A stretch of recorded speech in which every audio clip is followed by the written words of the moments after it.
अस्सलाम वालेकुम स्टूडेंट्स। आज मैंने आपके साथ जीआईटी की फार्माकोलॉजी डिस्कस करनी है। बहुत ही आसान सी है, बहुत ही इंटरेस्टिंग सी है, क्योंकि इसमें जितने भी डिजीज़ेज़ हैं उनके बारे में आपको ऑलरेडी हेलो हाय है, तो इसको पढ़ना बहुत ही ज़्यादा आसान हो जाएगा। ठीक है, इस चैप्टर के अंदर हाँ जी। सो इस चैप्टर के अंदर हम लोगों ने क्या पढ़ना है, जीआईटी के डिफरेंट डिसऑर्डर्स पढ़ने और उनके ट्रीटमेंट के बारे में पढ़ना है। फॉर एग्जांपल जीआईटी के कौन से डिसऑर्डर्स होते हैं आपके जहन में? सबसे कॉमन डिसऑर्डर जो GIT related issue clinical practice में देखने में आता है वो होते हैं हमारे पास पेप्टिक अल्सर्स। ठीक है जी, पेप्टिक अल्सर्स और जो जर्ड है जिसमें हार्ट बर्न होता है बहुत ज़्यादा। सो हमने पेप्टिक अल्सर्स और जर्ड का जो ट्रीटमेंट है वो सबसे पहले नंबर पर देखना है। दूसरी बात यह है कि बहुत सारे लोग जब ट्रीटमेंट करा रहे होते हैं या कीमोथेरेपी कराते हैं कैंसरस एजेंट्स के लिए या फिर नॉर्मली भी, तो उनमें क्या स्टार्ट हो जाती है? वॉमिटिंग। सो हमने वॉमिटिंग को एमेसिस भी कहते हैं। सो एंटी एमेसिस ड्रग्स पढ़नी है, यानी एंटी एमेटिक पढ़नी है। एंटी एमेसिस या एंटी एमेटिक जिनको यूज़ करके किसको ट्रीट किया जाता है? वॉमिटिंग को। ये हमारा दूसरा पोर्शन होगा। थर्ड चीज़ हमने क्या पढ़नी है? डायरिया। बहुत ही इंपॉर्टेंट जो है वो, बहुत सारी ड्रग्स का एडवर्स इफेक्ट भी है और बहुत इंपॉर्टेंट कॉम्प्लिकेशन है, मैनिफेस्टेशन है डायरिया। सो इसके ट्रीटमेंट के बारे में पढ़ेंगे। और कॉन्स्टिपेशन। ज़ाहिर है डायरिया और कॉन्स्टिपेशन में जो चीज़ें हैं वो बिल्कुल एक दूसरे के ऑपोजिट होती हैं। अच्छा, ये इतने ज़्यादा इंपॉर्टेंट नहीं है। पेप्टिक अल्सर्स इंपॉर्टेंट है, एमएसएस जो है वो इंपॉर्टेंट है। और उसके बाद हम लोगों ने जो इंपॉर्टेंट चीज़ पढ़नी है वो पढ़ना है इन्फ्लेमेटरी बाउल सिंड्रोम। और इन्फ्लेमेटरी बाउल सिंड्रोम में दो डिजीज़ आते हैं। सो उन इन्फ्लेमेटरी बाउल डिजीज़ को, जिसमें क्रोहन डिजीज़ आ जाता है और दूसरा हमारे पास अल्सरेटिव कोलाइटिस आता है। सो उनको जो है वो हमने पढ़ना है और उनकी डिटेल वगैरह पढ़ेंगे। अल्सरेटिव कोलाइटिस होता है और क्रोहन डिजीज़ होता है। ठीक है, क्रोहन डिजीज़ में थ्रू आउट जो है जीआईटी ट्रैक में इन्फ्लेमेशन मिलती है, जबकि अल्सरेटिव कोलाइटिस में कोलाइटिस वाला जो रीजन है वो ज़्यादा इन्वॉल्व होता है। ठीक है, तो ये कुछ लर्निंग आउटकम है इस चैप्टर के, जिसमें हमने पेप्टिक अल्सर्स के डिजीज़ के ट्रीटमेंट के बारे में पढ़ना है, वॉमिटिंग के ट्रीटमेंट के बारे में पढ़ना है, डायरियल ट्रीटमेंट देखना है, लेग्जेटिव यूज़ करनी है कॉन्स्टिपेशन के लिए, देन इन्फ्लेमेटरी बाउल डिजीज़ और सिंड्रोम्स की बात करनी है। सो सबसे पहले स्टार्ट करते हैं पेप्टिक अल्सर्स और जर्ड से। ठीक है, पेप्टिक अल्सर और जर्ड से हम स्टार्ट करते हैं। आपको पता है नॉर्मली क्या है कि हमारा जो जीआईटी ट्रैक होता है वहाँ पे अगर कुछ हमारे पास डिस्ट्रक्टिव फैक्टर्स होते हैं तो वहीं पे at the same time defensive factors भी होते हैं जो आपके स्टमक को, म्यूकोजा को डिफेंस कर रहे होते हैं। ठीक है, तो हमारे पास डैमेजिंग और जो डिफेंसिव पैटर्न्स हैं या प्रोटेक्टिव पैटर्न्स हैं उनके दरमियान में बैलेंस होता है। फॉर एग्जांपल हमारे पास अगर मैं कहूँ कि डिस्ट्रक्टिव या डैमेजिंग कोई इफेक्ट होगा तो वो क्या होगा? आपको पता है स्टमक के अंदर बहुत ज़्यादा HCl बनता है। तो HCl जो है वो ये एक डैमेजिंग फैक्टर है। ये आपके स्टमक म्यूकोजा को एसिड है ना, तो इरोड कर सकता है, अल्सर कॉज करता है, इरोजन कॉज कर सकता है। ठीक है, इसी तरह अगर कोई इन्फेक्शन हो जाए, जैसे कि H pylori most important cause है अल्सर्स का, एच पाइलोरी का इन्फेक्शन हो जाए तो ये म्यूकोजा को डैमेज कर सकता है। और इस डैमेज को प्रिवेंट करने के लिए जो स्टमक है यहाँ पे बैरियर मौजूद होता है, म्यूकोजल लेयर मौजूद होती है, ताकि एसिड जो है वो नीचे एपिथेलियम के साथ कांटेक्ट में ही ना आए। तो म्यूकस की प्रोडक्शन होती है और म्यूकोजल लेयर होती है जो कि इसको प्रोटेक्ट कर रही होती है। और साथ ही साथ बाइकार्बोनेट होते हैं। ये बाइकार्बोनेट क्या करते हैं? HCl को न्यूट्रलाइज करते हैं। तो यूँ हमारे पास नॉर्मल कंडीशंस में वेल मेंटेन बैलेंस होता है। डिफेंसिव और प्रोटेक्टिव और डैमेजिंग या डिफेंसिव फैक्टर्स के दरमियान क्या होता है? वेल मेंटेन बैलेंस होता है। लेकिन अगर किसी भी रीज़न की वजह से, अब डिफरेंट रीजंस हो सकती है ना, किसी भी रीजंस की वजह से ये जो बैलेंस है ये डिस्टर्ब हो जाए, ये बैलेंस क्या हो जाएगा? डिस्टर्ब हो जाएगा। तो ऑब्वियस सी बात है कि अगर हमारे पास एसिड ज़्यादा हो गया, म्यूकस जो है उसकी प्रोडक्शन कम हो गई, जो बैरियर है वो डिस्टर्ब हो गया, तो नीचे जो एपिथेलियम है वो डैमेज होगा और अल्सर्स हो जाएंगे। सो जैसे ये बैलेंस डिस्टर्ब होगा तो क्या क्रिएट हो जाएंगे? अल्सर्स हो जाएंगे। तो हमने अगर ट्रीटमेंट स्ट्रैटेजी अप्लाई करनी है, ठीक है, जैसे ये बैलेंस डिस्टर्ब होगा तो पेशेंट किसके साथ प्रेजेंट करेगा? अल्सर्स के साथ प्रेजेंट करेगा। मोस्ट कॉमन है। ठीक है, बहुत सारे लोगों को होता है। ठीक है, अब जब ये अल्सर्स हो जाएंगे तो आप सोचो अगर हमने ट्रीटमेंट स्ट्रैटेजी अप्लाई करनी है तो ट्रीटमेंट स्ट्रैटेजी अप्लाई करके हमें कुछ ऐसी चीज़ करनी होगी कि हम इस बैलेंस को दोबारा से गेन कर लें। हम क्या करें? इस बैलेंस को दोबारा से गेन कर लें। अब हो क्या रहा है? मसला क्या है? बैलेंस क्यों डिस्टर्ब हुआ? बैलेंस शायद इसलिए डिस्टर्ब हुआ कि HCl जो है, एसिड के लेवल्स बहुत ज़्यादा हो गए, या बॉडी के अंदर क्या आ गया है? बैक्टीरिया आ गया, एच पाइलोरी आ गया। तो ट्रीटमेंट करने के लिए हम क्या करेंगे? एसिड की सिक्रीशन को, ट्रीटमेंट है ये, ठीक है, एसिड की सिक्रीशन को क्या करेंगे? कम करेंगे। दूसरी बात है कि अगर एच पाइलोरी चला गया है तो एच पाइलोरी को प्रिवेंट करने के लिए एंटी माइक्रोबियल एजेंट्स देंगे, ऐसा ही है। ठीक है, या फिर हम क्या करेंगे? बाइकार्बोनेट या फिर एंटासिड्स देंगे जिनमें हमारे पास मैग्नीशियम और सॉरी मैग्नीशियम और एल्यूमिनियम ऑक्साइड्स वगैरह होंगे जो कि इसको न्यूट्रलाइज करेंगे, या फिर हम म्यूकस की जो प्रोडक्शन है उसको इन्हेंस कर देंगे ताकि प्रोटेक्टिव मैकेनिज्म जो है वो इन्हेंस हो जाए। तो ठीक है, तो बैलेंस को रीगेन करने के लिए जो डिफेंसिव पैटर्न्स हैं हम उनको बढ़ाने की कोशिश करेंगे, और जो डैमेजिंग पैटर्न्स हैं यानी एसिड्स है, पाइलोरी है, उनको रिमूव करने की, इरेडिकेट करने की कोशिश करेंगे। थोड़ी बहुत बात समझ आ रही है कि हमने अल्सर को कैसे ट्रीट करना है? या तो हमने एंटासिड्स दे देने हैं जो इस एसिड को न्यूट्रलाइज करेंगे, या हमने ऐसी ड्रग्स देनी है जो इस एसिड की सिक्रीशन को ब्लॉक कर देंगी, या एंटी माइक्रोबियल देनी है जो पाइलोरी को इरेडिकेट करेंगी, या फिर कुछ ऐसे एजेंट्स देने हैं जो म्यूकस की प्रोडक्शन को इन्हेंस करेंगी और यूं हमारे स्टमक के म्यूकोजा को प्रोटेक्ट करने में हेल्प करेंगी। अब ड्रग्स को समझने से पहले आपको ये समझना है कि नॉर्मली अगर म्यूकस की प्रोडक्शन हो रही है तो कैसे हो रही है। नॉर्मली वहाँ पे जो म्यूकस बन रहा है वो किस तरह से बन रहा है, म्यूकस की प्रोडक्शन देखने के बाद मैं आपको बताऊंगी कि ट्रीटमेंट स्ट्रैटेजी हमारी क्या है। लिपिन के अंदर में बड़ा अच्छा दिखाया हुआ है, शायद मुझसे इतना अच्छा ना बने। फॉर एग्जांपल ये हमारे पास स्टमक का पैराइटल सेल है, ठीक है, ये क्या है, एक स्टमक का पैराइटल सेल, और ये ल्यूमन वाली साइड है। यहाँ पे हमारे पास एक पंप पड़ा हुआ होता है जिसे हम क्या कहते हैं, प्रोटॉन पंप कहते हैं। ये पंप क्या करता है इसके बारे में हम बाद में बात करते हैं, पहले हम यहाँ से देखते हैं कि यहाँ पे क्या है। यहाँ पे समझ लो कि एक पड़ा हुआ है, रिसेप्टर पड़ा हुआ है, ठीक है। अब होता यूँ है कि आपके पास जो हिस्टामीन है, ठीक है, हिस्टामीन जो है वो H2 रिसेप्टर्स के थ्रू आकर यहाँ पर अटैच होता है, ठीक है, यहाँ पे H2 रिसेप्टर होते हैं हिस्टामीन के लिए। दूसरी बात है एसिटाइल कोलिन जो है वो भी आता है, और एसिटाइल कोलिन के लिए यहाँ पे M3 रिसेप्टर्स होते हैं। सो M3 रिसेप्टर पे एसिटाइल कोलिन आकर अटैच होता है और इस पैराइटल सेल को स्टिमुलेट करता है। किस तरह से करता है हम ये बात करते हैं, ठीक है। सेम एज गैस्ट्रिन भी करता है, गैस्ट्रिन भी सुना हुआ है ना आपने। सो गैस्ट्रिन है, एसिटाइल कोलिन है या हिस्टामीन है। हिस्टामीन क्या करेगा, H2 रिसेप्टर के थ्रू यहाँ पर अटैच होगा, एसिटाइल कोलिन M3 रिसेप्टर के थ्रू अटैच होगा, और गैस्ट्रिन के भी रिसेप्टर्स होते हैं उनके थ्रू ये अटैच होता है। तीनों जब अटैच हो जाते हैं अपने अपने रिसेप्टर्स पे तो नेट इफेक्ट क्या आता है, चाहे कोई एक होगा या ये होगा ये होगा, नेट इफेक्ट ये आता है कि ये एडिनाइल साइक्लेज को एक्टिवेट करते हैं, और जब एडिनाइल साइक्लेज एक्टिवेट होता है तो क्या होता है, ATP टूटता है और हमारे पास साइक्लिक AMP के लेवल्स बढ़ते हैं। ऐसा ही है, साइक्लिक AMP के जब लेवल्स बढ़ते हैं तो साइक्लिक AMP क्या करता है, प्रोटीन काइनेज को स्टिमुलेट करता है, और जब प्रोटीन काइनेज स्टिमुलेट होता है तो ये जो पंप है ये एक्टिवेट हो जाता है, ठीक है, ये पंप एक्टिवेट हो जाता है। अब ये पंप करता क्या है, ये प्रोटॉन पंप है, ये पोटाशियम को उठा के अंदर लेके आता है और हाइड्रोजन को बाहर निकालता है। अब हाइड्रोजन जब ल्यूमन वाली साइड पे जाएगा तो क्या बनता जाएगा, एसिडिक होता जाएगा, क्योंकि हाइड्रोजन एसिडिटी को कंट्रीब्यूट करता है, HCl बनता जाएगा। जितना हाइड्रोजन बाहर जाएगा उतना क्लोराइड के साथ यूनाइट करेगा, HCl बनता जाएगा। इसका मतलब है हिस्टामीन, एसिटाइल कोलिन और गैस्ट्रिन जो हैं ये इस पंप को एक्टिवेट करके एसिड की प्रोडक्शन कर रहे हैं। क्या कर रहे हैं, एसिड की प्रोडक्शन कर रहे हैं। एक ये चीज़ आप समझ लो। दूसरी ही बात यहाँ पे ये समझो कि जब इतने ज़्यादा स्टिमुलेटिंग फैक्टर हैं तो कोई इनहिबिटिंग फैक्टर भी होगा ना, तो गैस्ट्रिक म्यूकोजा से प्रोड्यूस होता है हमारे पास प्रोस्टाग्लैंडिन E2। क्या प्रोड्यूस होता है, प्रोस्टाग्लैंडिन E2। ये जो प्रोस्टाग्लैंडिन E2 है ये G इनहिबिटरी के थ्रू एक्ट करता है और साइक्लिक AMP के लेवल्स को इनहिबिट करता है, इसकी फॉर्मेशन को इनहिबिट करता है। इसका मतलब है ये पंप को भी इनहिबिट करता है और ये एसिड की सिक्रीशन को नॉर्मली क्या करता है, डिक्रीज करता है। नॉर्मली क्या करता है, डिक्रीज करता है। ये बात समझ आ गई। अब एक पेशेंट है और उसके अंदर क्या है, एसिड की सिक्रीशन बहुत ज़्यादा है हमारे पास। अब मैं यहाँ पे आपको ट्रीटमेंट स्ट्रैटेजीज बताती हूँ।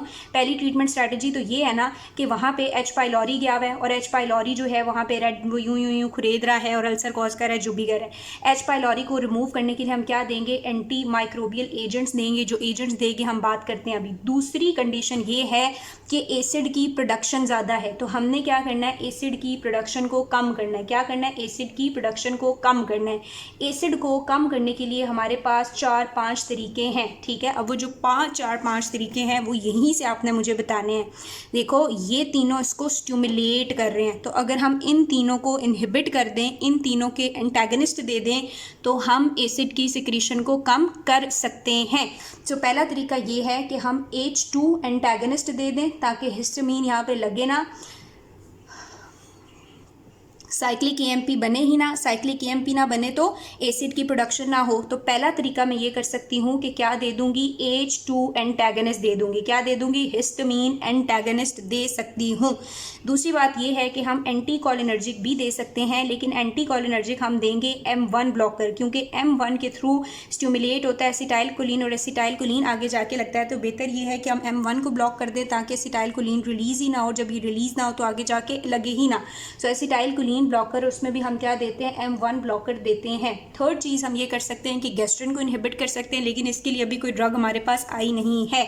अब देखो ये दोनों तो इसको स्टिमुलेट कर रही थी ना, इसलिए हमने इनके एंटागनिस्ट दिए, लेकिन प्रोस्टाग्लैंडिन E2 इसको क्या करती है, इनहिबिट करती है। इसका मतलब है प्रोस्टाग्लैंडिन E2 हमें चाहिए। तो नेक्स्ट हम क्या कर सकते हैं, प्रोस्टाग्लैंडिन E2 एनालॉग या प्रोस्टाग्लैंडिन E2 एगनिस्ट देंगे, क्योंकि उसकी डिक्रीजिंग एबिलिटीज़ हैं ऑलरेडी। ठीक है जी, तीन चीज़ें हो गई।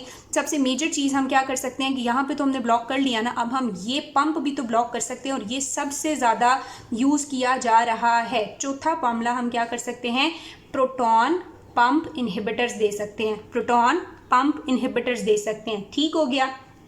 सो हमारे पास हमने एसिड के लिए जो सिग्नल्स आने थे उनको भी रोक लिया और एसिड की प्रोडक्शन को भी रोक लिया। अब अगर एसिड बन गया है तो क्या ट्रीटमेंट स्ट्रेटजी है, तो एक ट्रीटमेंट स्ट्रेटजी ये भी है कि एंटासिड दे दें ताकि जो एसिड बन गया है वो न्यूट्रलाइज हो जाए। और ये एंटासिड्स हम देते हैं जब हमें बहुत ही ज़्यादा 1 मिनट में इफेक्ट चाहिए, यानी पेशेंट आ रहा है, रो पिट रहा है, बहुत दर्द है, तो ये जो प्रोटॉन पंप इनहिबिटर या ये वाली हमने ड्रग्स देनी है, क्योंकि इन्होंने पूरे प्रोसेस को इनहिबिट करना है, तो इनको अपनी वर्किंग के लिए टाइम लगता है। ठीक है, 45 टू 50-60 मिनट्स लग जाते हैं, इसलिए फ़ौरन जब रिलीव करना है, सिम्प्टोमेटिक रिलीव करना है, तो उस टाइम हम एंटासिड्स देते हैं, क्योंकि जो एसिड बना हुआ है ये उसको जाके न्यूट्रलाइज कर देती हैं और पेशेंट जो है वो उसके सिम्टम थोड़े बेटर हो जाते हैं और वो बेटर फील करता है।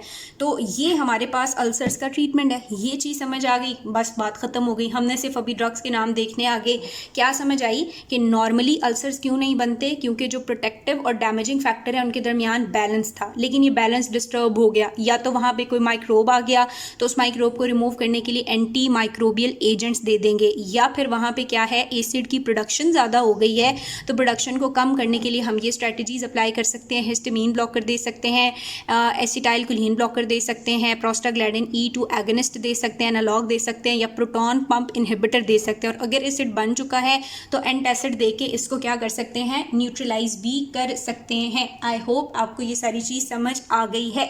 अब स्टार्ट करते हैं हम सबसे पहले कि अगर हमने H पाइलोरी का इन्फेक्शन हुआ है और एंटी माइक्रोबियल एजेंट यूज़ करने हैं तो क्या ड्रग ऑफ चॉइस होगी। ठीक है, सो हमारा जो सबसे पहला मेथड था कि हम क्या कर सकते हैं, एंटी माइक्रोबियल एजेंट्स दे सकते हैं। उन एंटी माइक्रोबियल एजेंट्स में हम क्या देंगे, सो कहता है कि एंटी माइक्रोबियल एजेंट्स आपने तब देने हैं जब क्या हुआ हो, आप डायग्नोज करो कि पेशेंट को क्या है, H पाइलोरी की वजह से इन्फेक्शन हुआ है। ठीक है, H पाइलोरी की वजह से अगर इन्फेक्शन है तो फिर एंटी माइक्रोबियल थेरेपी मस्ट हो जाएगी, क्योंकि अगर आपने दूसरी एसिड इनहिबिटर्स वगैरह दे दिए या एंटासिड्स दे दिए या प्रोटॉन पंप इनहिबिटर दे दिए तो रीअकरेंस के चांसेस बहुत ज़्यादा हैं।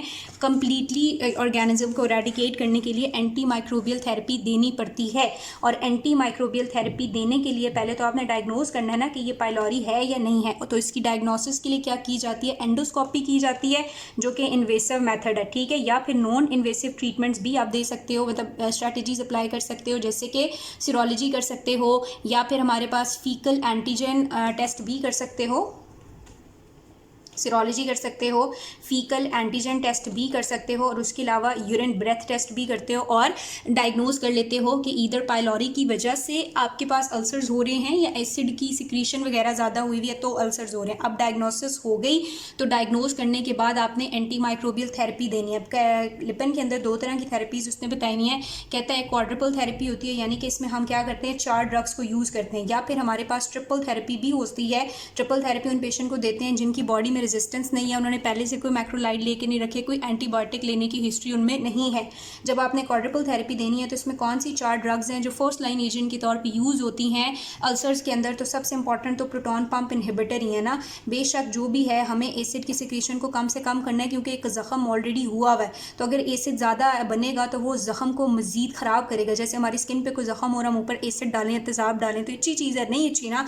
तो हम जो है वो एसिड की सिक्रीशन को तो कम करेंगे, फिर उसके लिए क्या देंगे, प्रोटॉन पंप इनहिबिटर देंगे, उसके साथ एंटी माइक्रोबियल एजेंट देंगे टेट्रासाइक्लिन। ठीक है, टेट्रासाइक्लिन याद है केमो के अंदर हमने बहुत डिटेल से पढ़ा। उसके अलावा हम साथ ही पेशेंट को मेट्रोनिडाजोल भी दे देते हैं। मेट्रोनिडाजोल क्या है, मिक्स एमिबिसाइड है। ठीक है, और साथ में हम सब सैलिसाइलेट दे देते हैं। ये सब सैलिसाइलेट जो है म्यूकस की प्रोडक्शन में हेल्प करती हैं। ठीक है, ट्रिपल थेरेपी अगर हमने देनी है तो ट्रिपल थेरेपी भी हम दे सकते हैं। ट्रिपल थेरेपी में आपने इसको याद रखना है CAP कैप से। ठीक है, क्या देना है, क्लिथ्रोमाइसिन जो कि एक एंटी माइक्रोबियल एजेंट है, साथ में एमोक्सिलिन देनी है। एमोक्सिलिन एक सेफेलोस्पोरीन नहीं सॉरी पेंसिलिन है, जो आपके पास सिंथेटिक सेमी सिंथेटिक पेंसिलिन होते हैं, और साथ में आपने इसको क्या दे देना है, पीपीआई देने हैं, ठीक है, प्रोटॉन पंप इनहिबिटर देने हैं। तो एंटी माइक्रोबियल थेरेपी का बस इतना सा ही है कि पता होना चाहिए कि एच पाइलोरी की वजह से है, तो आप बीच में ये ऐड कर दोगे। जब ये ऐड कर दोगे साथ में एंटी माइक्रोबियल एजेंट, तो रीअकरेंस का जो चांस है वो बहुत ज़्यादा कम हो जाएगा। पता कैसे चलेगा कि ये एंटी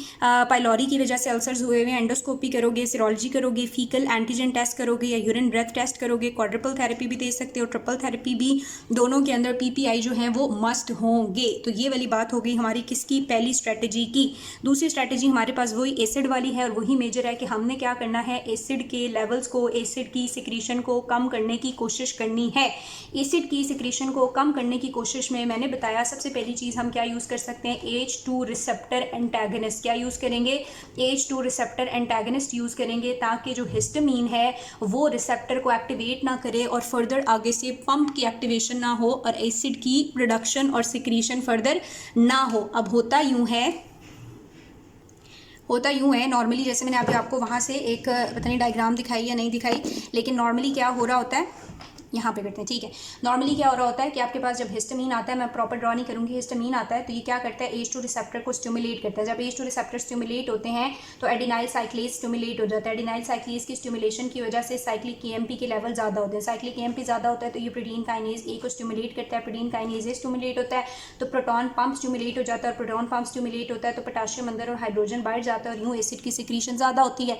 हम एसिड की सिक्रीशन नहीं चाहते, इसलिए हम ड्रग्स दे देंगे, और ये ड्रग क्या करेंगी, H2 रिसेप्टर को आके ब्लॉक कर देंगी। जब H2 रिसेप्टर ब्लॉक हो जाएंगे तो आगे ये सारा साइकिल नहीं चलेगा और एसिड की सिक्रीशन हमारे पास कम हो जाएगी। कौन सी ड्रग्स हैं जो H2 रिसेप्टर ब्लॉकर्स हैं, पहले भी हमने पढ़ी हुई हैं। इसमें हमारे पास आती है सेमिटिडीन, फॉर्मिटिडीन, राइजेटिडीन, रेनिटिडीन। इनके एंड पे टिडीन आता है, ठीक है। सो क्या आ जाता है हमारे पास, सेमिटिडीन के लिहाज से ये इंपॉर्टेंट बात है कि ये फर्स्ट एजेंट था जो कि H2 एंटागनिस्ट के तौर पर बनाई गई थी, ठीक है। सेमिटिडीन के बाद हमारे पास क्या है, फेमोटिडीन, रेनिटिडीन और रेजिटिडीन, ठीक है। रेडिटिडीन ये है, खुद ही ऐड कर लो। तो जो सेमिटिडीन है इसके बारे में इंपॉर्टेंट बात है कि फर्स्ट H2 एंटागनिस्ट तो जो था बनाया गया था, लेकिन इसके जो हैं वो एडवर्स इफेक्ट बहुत ज़्यादा हैं। अभी हम आगे पढ़ेंगे क्या adverse effect and drug interactions भी बहुत ज़्यादा हैं, इसलिए इसके यूज़ को बहुत ज़्यादा लिमिट कर दिया गया है। एक्शन वही है कि कम्पीट करता है हिस्टामीन के साथ, और सिलेक्टिवली H2 रिसेप्टर को ब्लॉक करती हैं, ये H1 रिसेप्टर को ब्लॉक नहीं करती। अब लिपिन के अंदर इसके यूजेस बताए हुए तो हैं, लेकिन बस वही बात है कि यूजेस बता के लिखा हुआ है कि यहाँ यूज़ कर सकते हैं, लेकिन ये अच्छी नहीं है, इसलिए हम प्रेफर जो है वो पीपीआईज को करेंगे। फॉर एग्जांपल इन्होंने बताया हुआ है कि हम जो है H2 रिसेप्टर्स को यूज़ कर सकते हैं किस में, पेप्टिक अल्सर्स में। किस में यूज़ कर सकते हैं, पेप्टिक अल्सर्स में यूज़ कर सकते हैं। लेकिन साथ ही ये बात की हुई है कि अगर पेप्टिक अल्सर, अब ये याद रखना, यहाँ से MCQ आ सकता है कि पेप्टिक अल्सर्स के लिए हम H2 रिसेप्टर एंटागनिस्ट, साइमिटिडीन, रेमिटिडीन, फॉर्मिटिडीन, रेजिटिडीन यूज़ कर सकते हैं। लेकिन अगर ये पेप्टिक अल्सर्स हुए हुए हैं H पाइलोरी की वजह से तो क्या यूज़ होगा, एंटी माइक्रोबियल एजेंट यूज़ होगा। और अगर ये अल्सर्स